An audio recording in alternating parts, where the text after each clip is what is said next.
A paz do Senhor Jesus, irmãos. Tudo bem? O vídeo de hoje será em um formato diferente. Hoje, será com voz e recursos da inteligência artificial. Peço, porém, a atenção dos irmãos, até porque esses recursos nos mostram como os homens estão prontos para fazer uma imagem à besta, que não somente fala, mas que também faz morrer quem não a adora, nem recebe sua marca. Em nosso estudo hoje, falaremos sobre o arrebatamento da igreja. Por isso peço muita atenção dos irmãos. Vamos ao texto. 2 Tessalonicenses, capítulo 2. Irmãos, no que diz respeito à vinda de nosso Senhor Jesus Cristo e à nossa reunião com Ele, nós vos exortamos a que não vos demovais da vossa mente, com facilidade, nem vos perturbeis, quer por espírito, quer por palavra, quer por epístola, como se procedesse de nós, supondo tenha chegado o dia do Senhor. Irmãos, o apóstolo Paulo tinha grande preocupação com a igreja, com respeito a eles conhecerem, tanto as profecias como os tempos. Porque já na época de Paulo, pessoas queriam trazer o engano com relação à vinda de Cristo. Por isso que Paulo diz: não vos demovais do vosso entendimento, quer por espírito, no caso um espírito maligno falando pela boca dos homens, quer por palavra, quer por epístola, como se procedesse de nós. Irmãos, as cartas de Paulo continham sua assinatura, para que ninguém escrevesse uma carta dizendo ser Paulo, e o apóstolo Paulo fala sobre isso. Mas Paulo, ao escrever dessa forma, deixa uma mensagem para nosso tempo, onde homens pegariam as cartas de Paulo e iriam torcer suas palavras, trazendo assim o engano. E o apóstolo Pedro fala sobre isso, 2 Pedro 3, e tende por salvação a longanimidade de nosso Senhor, como também o nosso amado irmão Paulo vos escreveu, segundo a sabedoria que lhe foi dada. Falando disto, como em todas as suas epístolas, entre as quais há pontos difíceis de entender, que os indoutos e inconstantes torcem, e igualmente as outras escrituras, para sua própria perdição. Quando uma pessoa torce as palavras de Paulo, ela não está torcendo somente o que Paulo escreveu, porque tudo o que Paulo escreveu foi por revelação do Espírito, com base nas palavras dos profetas. Logo, uma pessoa que torce as cartas de Paulo, ela torce também as demais escrituras. Entendem agora o porquê da preocupação de Paulo com o engano que muitos queriam trazer e em nosso tempo estão trazendo? Veja a continuação da leitura, 2 Tessalonicenses 2, versículo 3. Ninguém, de nenhum modo vos engane. Porque isto não acontecerá sem que primeiro venha a apostasia e seja revelado o homem da iniquidade, o filho da perdição. Ninguém de modo nenhum vos engane. Irmãos, todo engano é pecado. E qual é o assunto que estamos tratando nesse vídeo? A vinda do Senhor, o arrebatamento. Uns são pré-tribulacionistas, ou seja, esperam o arrebatamento, antes da grande tribulação. Outros, como no meu caso, são pós-tribulacionistas. Entendem que o arrebatamento é depois da grande tribulação. Paulo, nessa mensagem de 2 Tessalonicenses, ele está ensinando para a igreja o arrebatamento correto, o tempo correto da vinda do Senhor. E Paulo diz: ninguém, de modo nenhum vos engane. Isso significa que uma dessas doutrinas é engano. Se Paulo estava ensinando o pré-tribulacionismo, o pós é engano. Se Paulo, porém, estava ensinando o pós-tribulacionismo, o pré é engano. Sendo assim, irmãos, não podemos dizer: não importa se o arrebatamento é antes ou depois. O que importa é estar preparado. Porque um dos dois ensinamentos é engano, e o engano é pecado. Além do mais, tem o fato de que se uma pessoa espera o arrebatamento para as bodas, como poderia essa pessoa estar preparada para a batalha? Irmãos, em 1 Coríntios 14, Paulo diz que tem uma trombeta, que prepara o povo para a batalha. E em 1 Coríntios 15, Paulo diz que tem uma última trombeta que tira o povo dessa batalha. Essa linguagem de Paulo ele tira de Números 10, onde vemos 2 trombetas de prata, com toques específicos para cada ocasião. Já parou para pensar por que 2 trombetas de prata? Nós aprendemos pela palavra que o ouro fala da glorificação. O bronze, nós aprendemos que fala de sacrifício. E a prata fala de redenção. E repararam que são 2 trombetas? Um exemplo de 2 testemunhas. Também, no toque dessas trombetas vocês vão ver a expressão toque de rebate. No hebraico, teruá, que também quer dizer grito. Eis o noivo, saí ao seu encontro. O grito que desperta as virgens. Agora me diz, faz sentido para você as virgens estarem dormindo e serem acordadas com o arrebatamento? Se estão todos dormindo, não há diferença. Mas no momento em que estão todos acordados e a fé é provada, nesse momento sim, há diferença. Irmãos, a grande tribulação é chamada assim, não porque haverá sofrimentos maiores que os dos cristãos do passado. Não porque haverá sofrimentos maiores que da época dos apóstolos. A grande tribulação recebe esse nome, porque vai afetar o mundo inteiro. E isso nunca aconteceu antes. É por isso que é usada a expressão, tribulação como nunca houve e jamais haverá. Pense bem, Nero mandou crucificar cristãos e queimar eles vivos. Vai dizer que na grande tribulação, que será como nunca houve, vai pegar uma pessoa e crucificar e queimar 2 vezes? Então, esse nome grande tribulação é pelo fato do mundo inteiro ser afetado. E é nesse momento de tribulação que a igreja será avivada, mas antes desse avivamento virá a apostasia, para que o caminho do homem do pecado, o anticristo, seja preparado. E já estamos vendo isso, igrejas até mesmo concordando que a Bíblia precisa ser atualizada para a nossa geração. Geração essa que considera que pregar a criação de Deus, que Deus criou homem e mulher, macho e fêmea, é discurso de ódio. Talvez os irmãos nem saibam, mas a terra, segundo a descrição bíblica, não é uma bola. Mas nesse vídeo não vou entrar nesse assunto. Até porque se eu falar que se você desprezar o Senhor Jesus você vai pro inferno, não tem problema.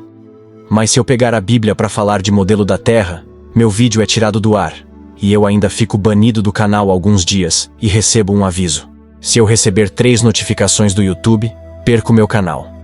Agora me diz, se eles têm tantas provas e imagens, por que a preocupação se eu usar a Bíblia para falar disso?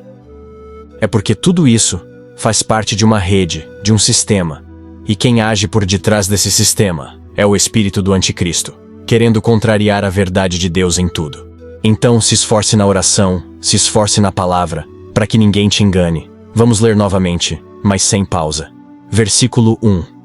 Irmãos, no que diz respeito à vinda de nosso Senhor Jesus Cristo e à nossa reunião com Ele, nós vos exortamos a que não vos demovais da vossa mente, com facilidade, nem vos perturbeis, quer por espírito, quer por palavra, quer por epístola, como se procedesse de nós, supondo tenha chegado o dia do Senhor. Ninguém, de nenhum modo, vos engane, porque isto não acontecerá sem que primeiro venha a apostasia, e seja revelado o homem da iniquidade, o filho da perdição. Muitos pré-tribulacionistas, irmãos, dizem que o dia do Senhor é a grande tribulação, onde cairá a ira de Deus. Isso, irmãos, é não ter conhecimento sobre a ira de Deus. Porque nosso Senhor Jesus, o Filho de Deus, sofreu a ira do Pai por nós. Não é esse o projeto de Deus, mas se fosse, a linha pré-tribulacionista está deixando uma coisa bem clara. Jesus sofreu a ira do Pai por mim, mas se fosse preciso, eu não estou disposto a sofrer a ira por Jesus. Nisso, há até muitos pastores que ensinam aos membros de suas igrejas que é injusto a igreja passar pela grande tribulação. Em outras palavras, Jesus sofrer a ira por mim foi justo. Mas se for preciso, eu sofrer a ira por amor a Jesus é injusto. Irmãos, sabemos sim que os cálices da ira de Deus são derramados na grande tribulação. É óbvio que Deus está irado, seu povo está sendo perseguido e muitos sendo mortos. Mas se você ler com atenção, os cálices da ira de Deus caem sobre o reino da besta e seus adoradores. Porque os santos, aqueles que não morrerão como testemunhas do Senhor, são levados para o deserto, para ali serem sustentados por 1260 dias, ou os 3 anos e meio em que a besta tem domínio. E essa mensagem do deserto está em Apocalipse 12, porém muitos não demonstram interesse nenhum por essa mensagem. Preferem aquela que dá coceira nos ouvidos. Ah, meus filhinhos, podemos ser arrebatados a qualquer momento. Então, vamos festejar no céu enquanto muitos de nossos irmãos vão sofrer o inferno na terra, comer o pão que o diabo amassou. Não é assim que muitos deles falam? Que aquele que ficar aqui vai comer o pão que o diabo amassou? Mas e sua família? Todos já são convertidos? Seus filhos? A pessoa não pensa em nada disso, ela pensa nela não estar aqui. Ah, mas eu não tenho culpa se fulano não se preparou. Sabia que falar isso é quase um dizer: bem feito, quem mandou não se preparar, agora se quiser vai ter que dar a vida. Sabe, irmãos, o que eles nem param para pensar? Eles, sem nenhum amor ao próximo e achando injusto morrer, sofrer a ira por Jesus, se acham dignos de serem arrebatados antes, ao passo que aqueles que eles não consideraram dignos, faltando pouco a dizer bem feito para eles, estariam dispostos a dar a vida por Jesus. Quem você diria que ama mais a Deus, o que acha injusto ter que dar a vida por Jesus, ou aquele que por Jesus vai até a morte? Pense sobre isso, porque será que se fosse hoje, você estaria preparado? Então, irmãos, Deus está irado todos os dias. Vejam o mundo como está. Mas Deus derrama sua ira em momentos específicos. E com que propósito? Para fazer justiça sobre o pecado. Nisso é manifestado o amor e a paciência de Deus. Porque embora se ire todos os dias, dá tempo para o arrependimento. Então, irmãos, a ira de Deus será derramada sim na grande tribulação, mas não sobre seus servos. E a ira de Deus finaliza no lago de fogo, onde toda justiça será executada, depois de um justo julgamento. Então, a ira do Senhor é uma coisa, e o dia do Senhor outra. Pegue uma Bíblia no celular e faça uma pesquisa com essas palavras, assim você vai entender melhor. Mas, sabem quem são os mais infiéis nesse texto de 2 Tessalonicenses? Aqueles que transformam a palavra apostasia em arrebatamento. É por isso que Paulo diz: ninguém, de modo nenhum, vos engane. A verdade é que muitos nesse tempo terão grande depressão, porque quando a pessoa é pega de surpresa, o sofrimento é maior. A pessoa vai pensar: sempre acreditei numa mentira. E como Pedro disse, 2 Pedro 3, verso 3, tendo em conta, antes de tudo, que nos últimos dias virão escarnecedores com os seus escárnios, andando segundo as próprias paixões e dizendo: onde está a promessa da sua vinda? Porque desde que os pais dormiram, todas as coisas permanecem como desde o princípio da criação. Em outras palavras, cadê a vinda de Jesus? Vocês não iriam ser arrebatados? Muitos, infelizmente, não suportarão, porque estarão perdidos, sem nenhuma ideia do que fazer. Por isso é importante conhecer Apocalipse 12, a mensagem do deserto. Porque esse mundo, ele já se tornou como o reino do chifre pequeno de Daniel 7. São satélites e câmeras de monitoramento em todos os lugares. Somente no deserto, fora da vista da serpente, fora de toda essa Babilônia, que a igreja vai sobreviver até o fim. E essa é a mensagem que encontramos em Apocalipse 12. Então, primeiro vem a apostasia, que abre o caminho para o homem do pecado. A apostasia, o desvio da fé, como a própria palavra diz. Continuando, a leitura diz, versículo 4, o qual se opõe e se levanta contra tudo que se chama Deus ou é objeto de culto, a ponto de assentar-se no santuário de Deus, ostentando-se como se fosse o próprio Deus. Não vos recordais de que, ainda convosco, eu costumava dizer-vos estas coisas? E agora sabeis o que o detém, para que ele seja revelado somente em ocasião própria. Paulo, aqui vai lembrar a igreja do chifre pequeno de Daniel 8, que está explicado em Daniel 11, o chifre pequeno que cresceu e se exaltou acima de tudo. E ele diz, não se lembram que eu costumava vos dizer essas coisas? Paulo explicava as profecias de Daniel e entendia todas elas. E por que Paulo pega o chifre pequeno de Daniel 8, não é o mesmo de Daniel 7? Sim, mas Paulo visava a conexão das visões de Daniel, conectando com o capítulo 9, 10, 11, 12, 7 e 2. E em Daniel 2, tem uma estátua. No tempo de Paulo, quem dominava era o Império Romano, mas apenas uma perna da estátua. Roma ainda não havia se dividido em Roma Oriental e Ocidental. Lembram do Império Medo-Persa? Média e Pérsia eram dois impérios, representados no peito, e dois braços da estátua. Sendo assim, Roma também havia de se dividir, porque são duas pernas. E de fato Roma se dividiu em Roma Oriental e Roma Ocidental. Então, Paulo sabia pelas profecias que Roma se dividiria, depois seriam formados os pés da estátua, e por último, os 10 dedos, para então surgiu o anticristo. Porque em Daniel 7, Daniel diz, eu estava observando os chifres, quando um chifre pequeno surgiu no meio deles. Então, Vejam, quando Daniel viu o chifre pequeno se levantar, os 10 chifres já estavam de pé. Então, irmãos, somente depois que se levantar as 10 nações que dão seu poder ao anticristo, que ele se levantará, e não antes, a profecia é clara.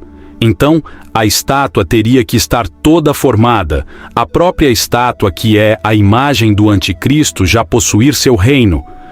Para somente depois de tudo, a pedra, que é cortada sem auxílio de mãos, bater nos pés da estátua, e ela toda virar pó. E a pedra se tornar um grande monte, um reino que jamais passará, nem será dado a outro, esmiuçará e consumirá todos os reinos, mas ele subsistirá para sempre. O reino de nosso Senhor Jesus Cristo. Entendem agora porque Paulo diz: agora sabeis o que o detém, para que seja revelado somente em ocasião própria. Em outras palavras, o que detém o anticristo é a ocasião própria, o tempo determinado. Porém, eu entendo a dúvida de muitos irmãos. Versículo 7.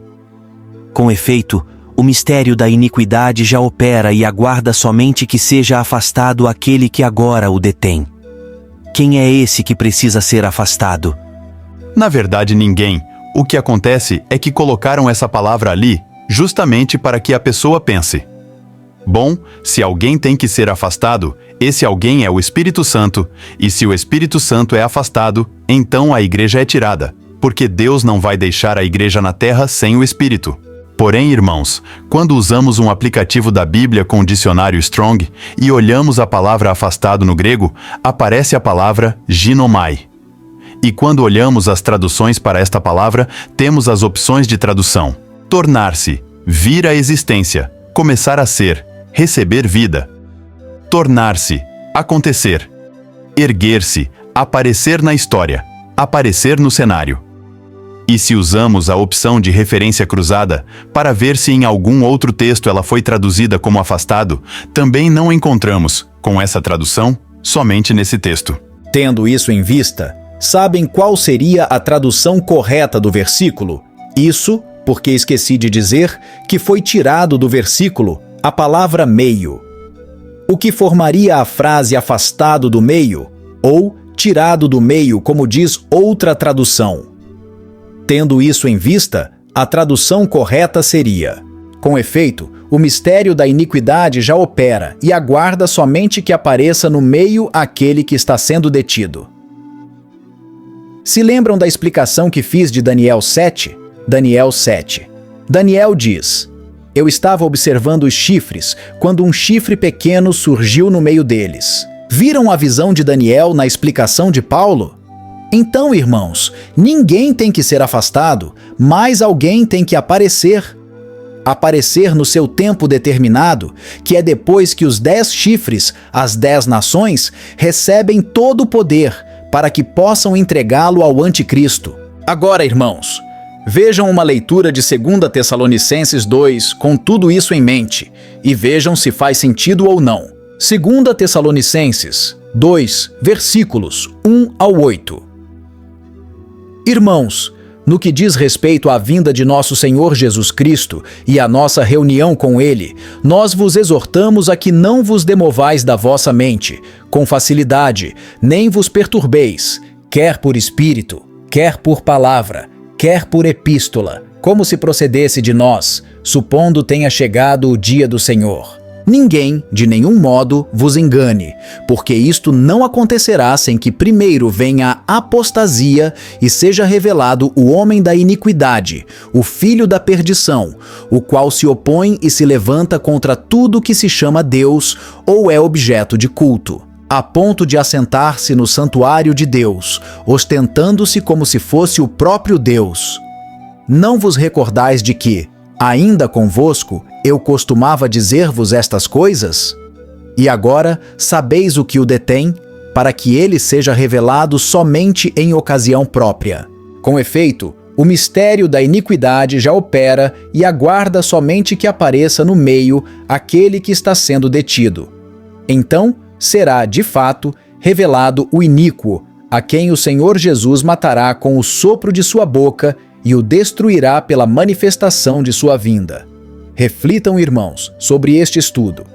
Peço aos que não são inscritos que, por favor, se inscrevam no canal e compartilhem o vídeo.